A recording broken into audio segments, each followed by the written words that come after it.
అంటే ఇప్పుడు బాలయ్య బాబు గారు అనగానే నాకు ఒకటి గుర్తొచ్చింది ఏంటంటే అఖండ మూవీ ఎంత బ్రహ్మాండంగా రీచ్ అయిందంటే జనాల్లోకి, వేరే సినిమా హీరోలని ఆదరించినప్పటికీ కూడా చాలామంది బాలయ్య గారిని అరే భలే చేశాడు, ఎంత బాగుంది అసలు ఈ సినిమా అన్నారు కదా. అంటే ఇంతకుముందు వాళ్ళ ఫ్యాన్స్ కాకపోయినప్పటికీ కూడా, వేరే హీరో ఫ్యాన్స్ అయినా కూడా బాలయ్య గారి ఫ్యాన్స్ లాగా అరే భలే చేశాడు అని చెప్పి చాలామంది ఇంట్రెస్టింగ్గా చూస్తారు సినిమాని. అందులో మెయిన్గా చాలా మట్టుకు మ్యూజికే అంటారు, సినిమాలో సగం జీవం మ్యూజికే పోసింది అంటారు, నిజమంటారు? అంటే అంటే ఆ సీన్ డైరెక్టర్, అల్టిమేట్గా డైరెక్టర్ బోయపాటి గారు, ఆయన స్క్రీన్ ప్లే అలా ఉంటుంది, ఆ మేకింగ్ స్టైల్ కానీ, ఆర్టిస్ట్ అంటే బాలయ్య బాబు చేయటం కూడా, అంటే వాళ్ళిద్దరూ కరెక్ట్గా డైరెక్టర్ అండ్ ఆర్టిస్ట్, ముఖ్యమైన క్యారెక్టర్ అది, ఈశ్వర క్యారెక్టర్ అది, అఘోరా క్యారెక్టర్ చాలా ముఖ్యమైన క్యారెక్టర్ కదా అది. దానికి మ్యూజిక్ కూడా బాగా బ్యాక్గ్రౌండ్ ఎన్హాన్స్ చేసింది. ఏంటి మొత్తం శ్లోకాలు మంత్రాలు వాటిని పెట్టేసరికి ఆ ఇంపాక్ట్ ఫుల్గా అలాగా. అది డైరెక్టర్స్ మెయిన్గా ఆ visual and the music Thaman వాళ్ళకే వెళ్తున్నది మెయిన్గా. విజువల్స్ అది క్రియేట్ చేశాడు కదా డైరెక్టరు, ఆటోమేటిక్గా మ్యూజిక్ వచ్చేస్తుంది అక్కడ, అంతే.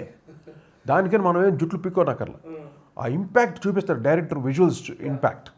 అక్కడే అబ్బా దీనికి శ్లోకాలు పెడితే బాగుంటుంది రా, పలానా మ్యూజిక్ చేస్తే బాగుంటుంది, ఆటోమేటిక్గా ఐడియా వస్తుంది కంపోజర్కి అలాగా. కానీ దీంట్లో ఎక్కువగా శ్లోకాలు వాడటం చూసే ఒక అట్మాస్ఫియర్ క్రియేట్ అయ్యింది. ఆ బ్యాక్గ్రౌండ్ స్కోర్ కూడా చాలా బ్యూటిఫుల్గా, అంటే దాన్ని ఇట్లా ఇన్వాల్వ్ అయ్యేలాగా అదే ఇన్వాల్వ్. ఎందుకంటే ఇప్పుడు సౌండ్ సిస్టమ్ కూడా మీకు అలాగ వచ్చేసింది, ఏది ఫుల్ డిటిఎస్ డాల్బీలు చెప్పాను కదా, అట్మాస్ అనేది. ఈ సౌండింగ్ కూడా ఇంపాక్ట్ ఇస్తుంది ఫుల్ హోల్ థియేటర్లో. వీళ్ళు మామూలు సౌండ్కి ఎక్కువ సౌండ్ పెట్టేసి, అంటే సౌండ్ ఇంపాక్ట్, అది సౌండ్ పెంచేసి మనం కూర్చున్న అందరూ ఇన్వాల్వ్ అయిపోతుంది దాంట్లో. ఇప్పుడు నాది అరుంధతి సినిమా ఉంది, దాంట్లో సౌండ్ ఇంపాక్టే టోటల్గా. సౌండ్ చూసి అంత భయపడిపోవటం, భయం, అంటే బొమ్మాలి క్యారెక్టర్ వచ్చినప్పుడు కానీ, అరుంధతి వస్తున్నప్పుడు కానీ, the background score and the sounding of the theatre, అది బాగా హెల్ప్ అవుతుంది టోటల్గా.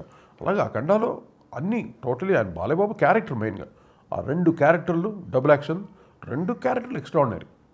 చెప్పుకోదండి మెయిన్గా అఘోరా క్యారెక్టర్, అది ఆయన చేసే విధానం, ఆ డైలాగ్ డెలివరీ ఇంకెవరు లేరు ఆ స్టైల్లో చేసేవారు, ఓన్లీ బాలయ్య. ఆ విషయం చెప్పండి, కరెక్ట్. బాలయ్య బాబు ఒక్కరే ఉన్నారు ఆ ట్రెండ్ చేయాలంటే.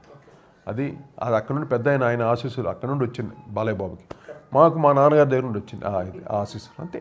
అక్కడ నుంచి వాళ్ళ పెద్దవాళ్ళు వాళ్ళంతా కారణ జన్ములు వాళ్ళు.